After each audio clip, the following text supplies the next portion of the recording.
اللہ اکبر اللہ۔ بسم اللہ الرحمن الرحیم۔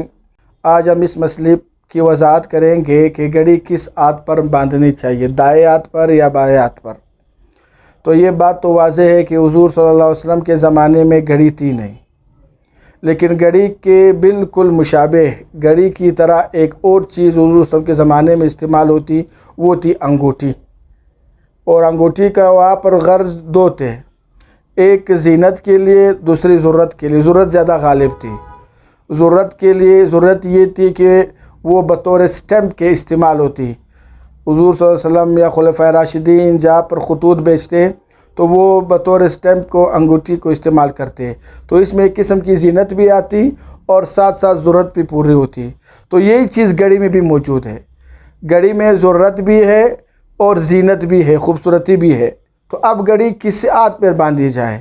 جہاں پر ہم دیکھتے ہیں کہ انگوٹھی کے بارے میں روایتیں ہم دیکھتے ہیں، تو جو روایتیں انگوٹھی کے بارے میں ہوگی، جو حدیث میں جو باتیں انگوٹھی کے بارے میں ہوگی، وہی گھڑی کے بارے میں بھی ہوگی۔ انگوٹھی کے بارے میں جو روایت آئی ہے وہ دو قسم کی ہے، دائیں ہاتھ کی بھی آئی ہے، بائیں ہاتھ کی بھی آئی ہے۔ حضور صلی اللہ علیہ وسلم نے دائیں ہاتھ پر بھی انگوٹھی باندھی ہے۔ اس کے راوی حضرت انس رضی اللہ عنہ ہے، حضرت جعفر رضی اللہ عنہ ہے اور حضرت علی رضی اللہ عنہ ہے۔ بائیں ہاتھ میں انگوٹھی پہننے کی وہ حضرت عبداللہ بن عمر رضی اللہ عنہ ہے، حضرت انس رضی اللہ عنہ ہے۔ ان کی روایت ہے کہ آپ صلی اللہ علیہ وسلم نے بائیں ہاتھ پر باندھی۔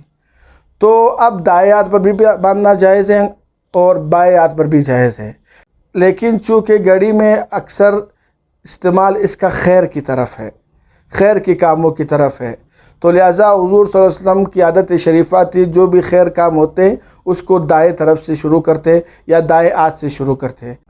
تو بہتر یہ ہے کہ گھڑی کو دائیں ہاتھ پہ پہنا جائے۔ تو خلاصہ یہ نکلا کہ گھڑی دائیں ہاتھ پر بھی پہن سکتے ہیں، بائیں ہاتھ پر بھی پہن سکتے ہیں، تو بہتر یہ ہے کہ دائیں ہاتھ میں باندھ لیں۔